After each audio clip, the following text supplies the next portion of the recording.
مجھے ابن رشد کہا جاتا ہے، لیکن مغرب میں اب مجھے ایورویز کے نام سے جانتے ہیں۔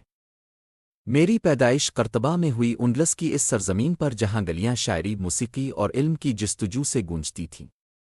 ابتدا سے ہی میں ایک سچائی پر یقین رکھتا تھا، عقل اور ایمان دشمن نہیں بلکہ فہم کی راہ کے ساتھی ہے۔ بچپن میں نے ایسی لائبریریوں میں وقت گزارا جو بعض شہروں سے بھی بڑی تھیں۔ میں نے یونانیوں کے علوم پڑھے، مشرق کی دانائی دیکھی، آسمانی کتابوں کی حقیقت سمجھی اور انسانیت کے سوالات پر غور کیا۔ مجھے کہیں کوئی تضاد نہ ملا۔ میرے نزدیک علم دان جنگ نہیں تھا بلکہ ایک باغ تھا جہاں ہر بیج ایک نئی حکمت بن سکتا تھا۔ میں نے طب، فلسفہ، فلکیات اور قانون سب کچھ پڑھا۔ میں نے بیماروں کو شفا دی لیکن ساتھ ہی ذہنوں کے شکوک کا بھی علاج کیا، کیونکہ میرا یقین تھا کہ ایک ایسا معاشرہ جو عقل سے خالی ہو وہ ایسے جسم کی مانند ہے جس میں روح نہ ہو۔ میرے مضامین خاص طور پر ارسطو پر کیے گئے تبصرے تہذیبوں کے درمیان پال بن گئے۔ وہ صحراؤں اور سمندروں کو عبور کرتے ہوئے یورپ پہنچے اور نشت ثانیہ کی بنیادوں میں شامل ہوئے۔ یورپ تھامس ایکویناس کو یاد کرتا ہے جس نے میرے خیالات پر بحث کی۔ وہ ڈیکارٹ کو مانتا ہے جس نے یقین کے بارے میں سوال اٹھایا۔ وہ کانٹ کو مانتا ہے جس نے عقل اور اخلاقیات کی کشمکش کو سمجھا۔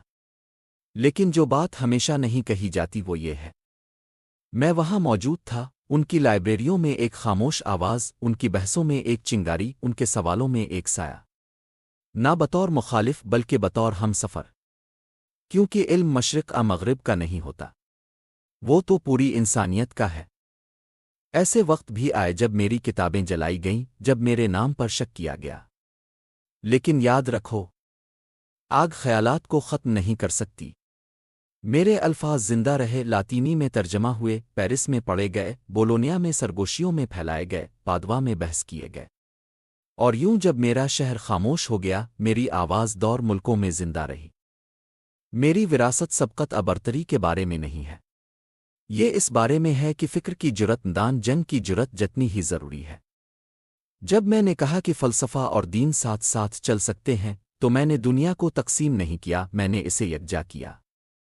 آج جب آپ قانون کی کتاب پڑھتے ہیں، جب آپ اخلاقیات پر بات کرتے ہیں، جب فلسفے کی کلاسوں میں عقل اور ایمان کے توازن پر بحث ہوتی ہے، یاد رکھیے آپ ان راستوں پر چل رہے ہیں جنہیں میں نے کبھی ہموار کیا تھا۔